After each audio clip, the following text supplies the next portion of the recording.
The Kenya Small-Scale Farmers Forum for the next 45 days will be carrying out a campaign and a petition for a prosperous, poverty-free East African community. According to Alfayo Kuruna, the chairman Kenya Small-Scale Farmers Forum, this, however, will only be possible if there is enough fund allocation to the sector as mandated by the Malabo Declaration, which commits the AU and the EAC to set aside at least 6% of their annual budgets for annual agricultural growth. A statement from small-scale farmers demand to the East African community states to make a legal requirement to allocate and disperse 10% of national budgets to agriculture sector. For the benefit of 130 million small-scale farmers, crop growers, pastoralists, fisherfolk, and forestry, we, Kenya Small-Scale Farmers Forum, and other non-state actors demand that East African community states to make it mandatory and legal requirement as from 2019-2020 budgets to allocate 10% of national budgets to agriculture sector.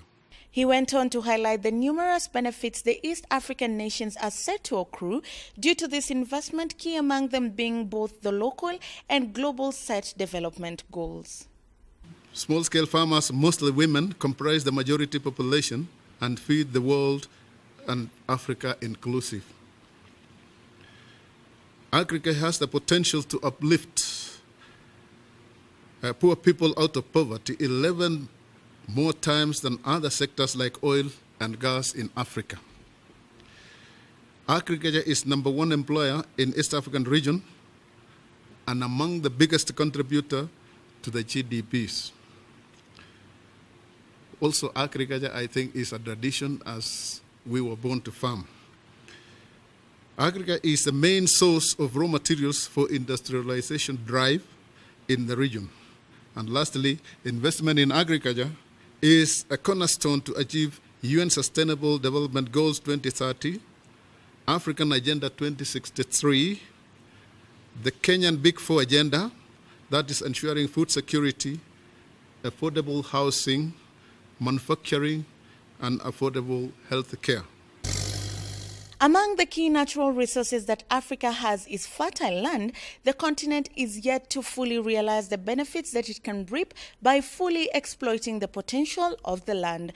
Alfayo went on to add that if small-scale farming is treated with the seriousness it deserves, the economy of the region is bound to change for the better. As a result, this will end hunger and malnourishment among citizenry, especially children. It will also reduce poverty by half, will increase trade and enhance resilience due to climate variabilities. Agriculture in Kenya is land dependent. With land being solely owned by people above 60 years, the young people are finding it difficult to make an entry in the sector. With the Kenyan population majorly consisting of the youth, Justus Lavi, a board member from Makueni, says it is time we introduce the youth to innovative agriculture. There are other techniques of agriculture that do not require land. There are technologies like hydroponics. We have very many. Greenhouse, we don't require land, we don't require big land. So we are trying as an organization to look at how youth can be attracted to agriculture. And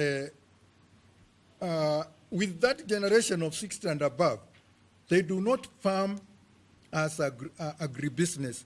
They farm as a livelihood for their families.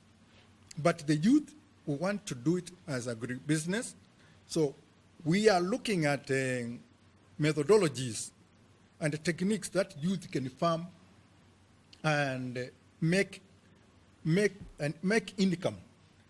We want to have income generating activities in agriculture. In East Africa, the Malabo Biannual Report 2017, released in January 2018, shows that Rwanda had the highest overall agricultural transformation score in the continent of 6.1 against a total of 10 points. Kenya scored 4.8 points, followed by Burundi, who scored 4.7, Uganda 4.4, Tanzania 3.1, while South Sudan did not submit their report.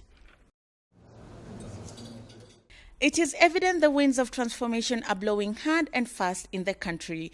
We only hope that the powers that be will heed to the call and equip the small-scale holders farmers, and with it reap the benefits of not only increased employment but also food security. Yes, just one more.